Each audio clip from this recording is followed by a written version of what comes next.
కూడా హృదయపూర్వకంగా నమస్కారాలు. మహిళా రిప్రజెంటేటివ్స్ ఎక్కువ మంది ఉన్నారు, వారందరికీ నమస్కారాలు.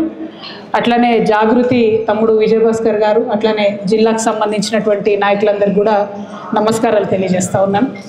ఈరోజు మీ అందరికీ తెలిసిన విషయమే, జనగామ జిల్లా అంటే ఆంధ్రప్రదేశ్లో ఉన్నప్పుడు అసలు తెలంగాణలో ఎట్లా మోసం చేసిండ్రో చూడాలంటే మనం జనగామలో అన్న చెప్పినట్టు దేవాదుల ప్రాజెక్ట్ ఒకటి చూస్తే సరిపోతుంది అన్నట్టు. ఆనాడు కేసీఆర్ గారు 2001లో జెండా ఎత్తంగానే ఆగ మేఘాల మీద హెలికాప్టర్ వేసుకొని చంద్రబాబు నాయుడు గారు వచ్చి ఇక్కడ పునాదిరా వేసి ఆయన వెళ్ళిపోయాడు. జనరల్గా మనం ఏదైనా ప్రాజెక్ట్ కట్టాలంటే దానికి ఏదైనా సోర్స్ ఉండాలి, ఏదైనా ఒక దగ్గర నుంచి వాటర్ తీసుకుంటాం అనేటటువంటి ప్లానింగ్ ఉండాలి, ఇంజనీరింగ్ ఉండాలి, అవి తీసుకున్న వాటర్ ఎటుపోతుంది అన్నటువంటి ఒక ఆలోచన ఉండాలి.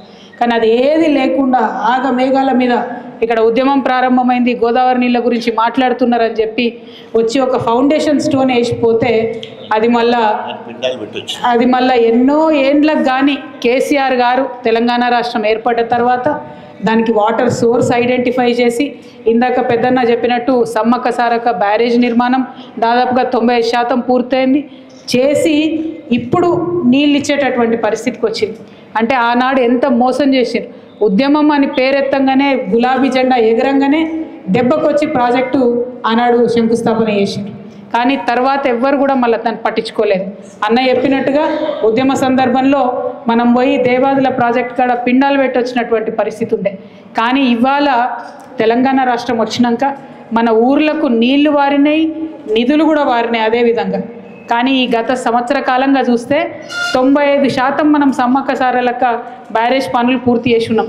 ఆ మిగతా 5% అంటే ఏనుగెళ్ళింది తోక చిక్కింది అన్నట్టు ఉంది పరిస్థితి. అని ఆ మిగతా 5% పనులు చేయలేని చేతగాని దద్దమ్మ ప్రభుత్వం కాంగ్రెస్ ప్రభుత్వం అని నేను జనగామ జిల్లా ప్రజలందరూ కూడా గుర్తు చేస్తాం. ఎందుకోసం ఈ మాట చెప్తా ఉన్నామంటే కేసీఆర్ గారు అన్నీ చేసి పెట్టిపోయారు, అనుమతులు ఇచ్చిండ్రు, బ్యారేజ్ కన్స్ట్రక్షన్ ఆల్మోస్ట్ అయిపోయింది, everything is done. Devadula finish అవ్వాలంటే ఇంకా 5% పని ఉంది అంతే. అది కూడా సంవత్సరం నుంచి తట్టెడు మట్టి కూడా ఎత్తిపోయకుండా మరి కాంట్రాక్టర్లకు మాత్రం బిల్లుల మీద బిల్లులు ఇస్తున్నారు తప్పితే తట్టెడు మట్టి కూడా ఎత్తిపోయలేదు. మరి ఇదే కడియం శ్రీహరి గారిని అడుగుతా ఉన్నా నేను, మీరు ఇదివరకు ఇరిగేషన్ మినిస్టర్గా చేసి ఉన్నారు, మీకు తెలియదా దేవాదులలో జరిగిన మోసం? ఆనాడు మీరు చంద్రబాబు నాయుడు గారు పక్కన లేరా? మరి తర్వాత కేసీఆర్ గారు పక్కన ఉన్నారు. ఎంత న్యాయంగా మనం డిజైన్ చేసుకున్నాము. ఆ ప్రాజెక్టు వల్ల ఇవాళ అన్న చెప్పినట్టు 1,50,000 ఎకరాలకు నీళ్లు వారే పరిస్థితి ఉంది. మీకు తెలియదా? మరి మీరు సీనియర్ నాయకులు కాదా? అడగండి మీ ముఖ్యమంత్రిని. ఎవరి కోసం అడుగుతారు?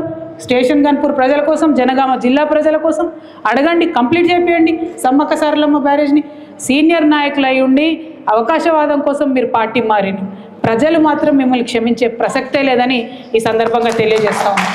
మీరు పార్టీ మారినరు, అక్కడ ఉన్నారు, ఇప్పుడు ఉన్నప్పుడు కనీసం ప్రజలకు పనికొచ్చే పనన్నా చేయండి, ఈ బ్యారేజ్ ఫినిష్ చేయండి.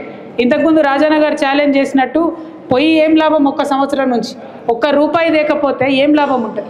రేపు పొద్దున కోర్టులు మీరు చూస్తూ ఉన్నారు, దేశవ్యాప్తంగా కోర్టులలో చాలా మంచి తీర్పులు వస్తూ ఉన్నాయి. అన్ని రాష్ట్రాలలో కూడా విపరీతమైనటువంటి పార్టీ ఫిరాయింపులు జరుగుతున్నటువంటి నేపథ్యంలో అద్భుతమైన తీర్పులు వస్తూ ఉన్నాయి. మనం కూడా బీఆర్ఎస్ పార్టీ నుంచి సుప్రీంకోర్టులో కేసు వేసి ఉన్నాం.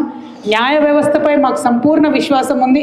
తప్పకుండా బీఆర్ఎస్కి అనుకూలంగా తీర్పు వస్తుంది. ఎందుకంటే ప్రజాపక్షాన ఉన్నటువంటి పార్టీ బీఆర్ఎస్ పార్టీ నుండి కడియం శ్రీహరి గారిని ఎన్నుకున్నారు కాబట్టి ఖచ్చితంగా పార్టీ ఫిరాయించినటువంటి వారికి వ్యతిరేకంగా తీర్పు వస్తుంది, తద్వారా ఇక్కడ ఉప ఎన్నిక వస్తుంది అనేటటువంటి సంపూర్ణ విశ్వాసం నాకున్నది.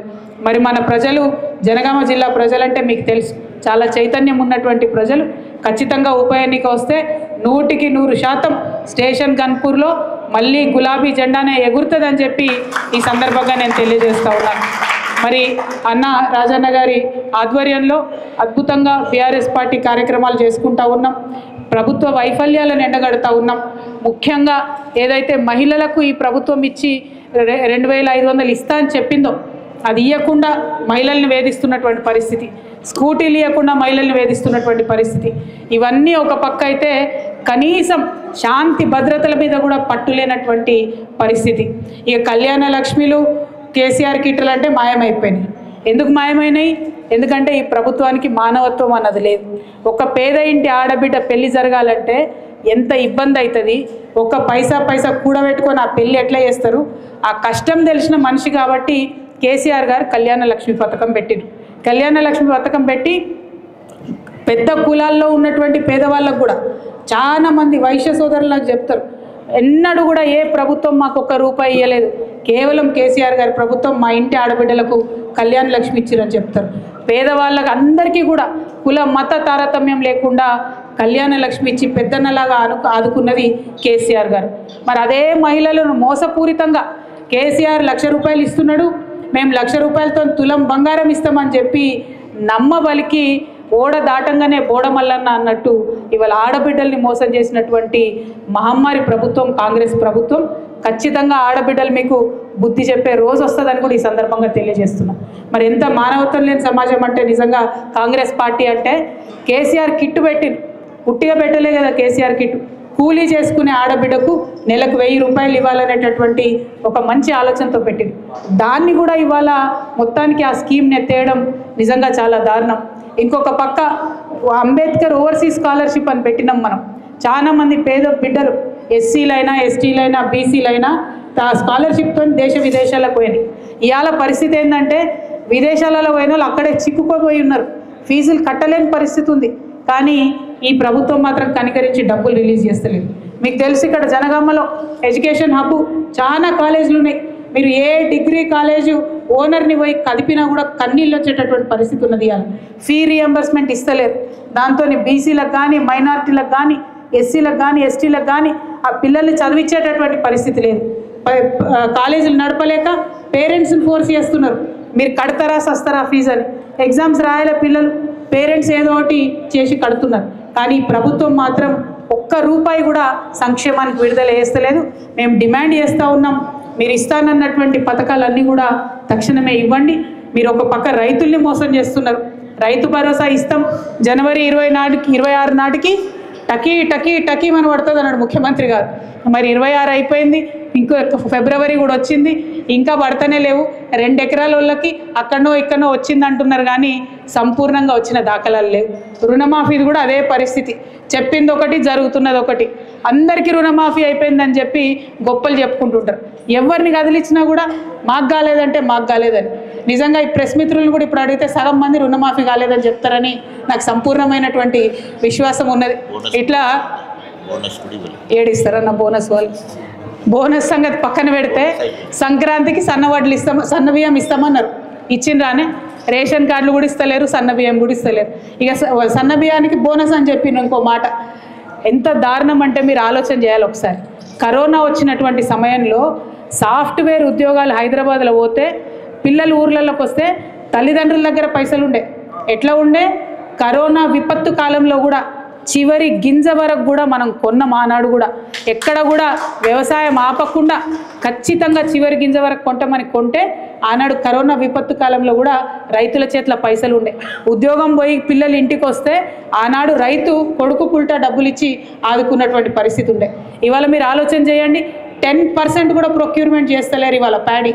చాలా దారుణం. 1 కాదు 2 కాదు, అన్ని మోసాలే, అంతటా మోసాలే. కాంగ్రెస్ పార్టీ అంటేనే దగా మోసం అనేటటువంటి పరిస్థితికి తీసుకొచ్చిండ్రు. ఇవాళ ఒక్క స్టేషన్ గన్పూరే కాదు, జనగామ నియోజకవర్గంలో మరి జనగామ జిల్లాలో మన అన్న పల్లా రాజేశ్వర్ రెడ్డి గారు ఇవాళ ఆయన ఆరోగ్యం రాలేకపోతున్నా అని చెప్పిండు.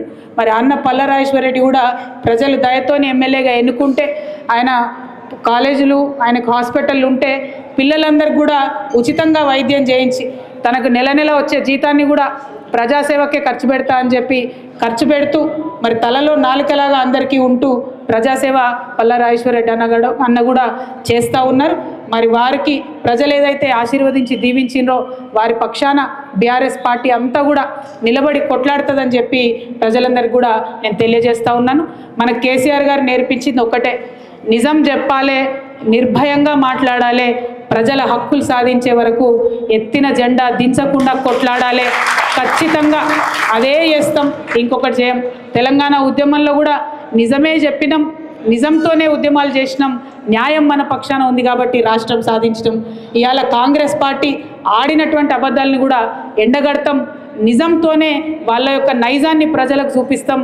తప్పకుండా మళ్ళీ బీఆర్ఎస్ అధికారంలోకి వస్తుంది. వచ్చినాక ఈ పెండింగ్లో ఉన్న పనులన్నీ కూడా పూర్తి చేసుకుంటామని ప్రజానికానికి అందరికీ కూడా తెలియజేస్తూ మరి మా మిత్రులందరూ కూడా అది మా మిత్రులు మీడియా మిత్రులు క్షమించాలి, కన్ఫ్యూజన్ ఒకటైంది, ఆలస్యం ఒకటైంది, ఏమనుకోవద్దు. ఎందుకంటే పెంబర్తి గ్రామంలో చాలా సమయం తీసుకున్నాం. పెంబర్తి గ్రామంతో సెంటిమెంటల్ అటాచ్మెంట్ ఉంటుంది బీఆర్ఎస్ పార్టీకి. అక్కడి నుంచి తీసుకెళ్ళినటువంటి ఇత్తడికి సంబంధించిన అనేక వస్తువులు బీఆర్ఎస్ పార్టీ తెలంగాణ భవన్ నిర్మాణంలో కూడా మనం వాడుకున్నాం. అక్కడి హస్తకళాకారులందరినీ కూడా ప్రపంచ ప్రసిద్ధంగా ఉన్నటువంటి హస్తకళాకారులందరినీ కూడా అనేక పర్యాయాలు యాదాద్రికి సంబంధించినటువంటి వర్క్స్ కావచ్చు, చాలా టెంపుల్స్కి ప్రభుత్వం నుంచి నిర్మాణం చేసిన వాటన్నిటికి కూడా వాటిని వాడుకొని మరి వారికి గౌరవం ఇచ్చినాం. కాబట్టి అక్కడికి వెళ్ళి వారి కులదైవాన్ని దర్శించుకొని రావడం జరిగింది. అందుకని ఆలస్యం అయిపోయింది.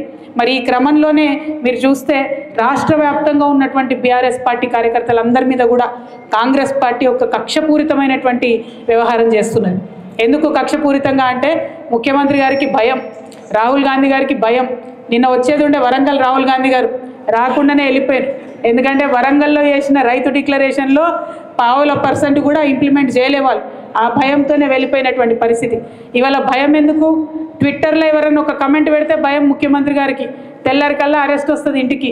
ఫేస్బుక్లో ఎవరైనా ఒక వీడియో పెడితే భయం ముఖ్యమంత్రి గారికి, తెల్లారికల్లా పోలీసు వాళ్ళు వస్తారు. అదే క్రమంలో మా కోఆర్డినేటర్ మనోజ్ రెడ్డి గారి మీద కూడా మరి కేసులు పెట్టి పాపం తమ్ముడిని తనను 16 రోజుల పాటు వాళ్ళ కుటుంబాన్ని ఆయనను ఇబ్బంది పెట్టి జైల్లో పెట్టడం జరిగింది. మేము కూడా చూస్తూ ఉన్నాం. బీఆర్ఎస్ కూడా పింక్ బుక్ మెయింటైన్ చేయడం మొదలు పెడుతుంది. ఇబ్బంది పడొద్దు, ఇంతకింత తిరిగి చెల్లిస్తామని కూడా మీకు తెలియజేస్తూ ఉన్నాం. మీ రాహుల్ గాంధీ ఏమో పాకెట్లో రాజ్యాంగం పట్టుకొని తిరుగుతాడు, ఇక్కడ రేవంత్ రెడ్డి గారేమో రాజ్యాంగాన్ని కాలరాసి అక్రమ కేసులు పెట్టుకుంటూ తిరుగుతాడు. చూస్తూ ఉన్నాం. డెఫినెట్గా లెక్కలు మేము కూడా పెట్టుకుంటాం. మాకు జయశంకర్ సార్ నేర్పించిండు లెక్కలు ఎట్లా రాయాలనో, ఎట్లా ఉద్యమాలు చేయాలనో. ఇప్పుడు మా మీద అక్రమ కేసులు పెడుతున్నారు.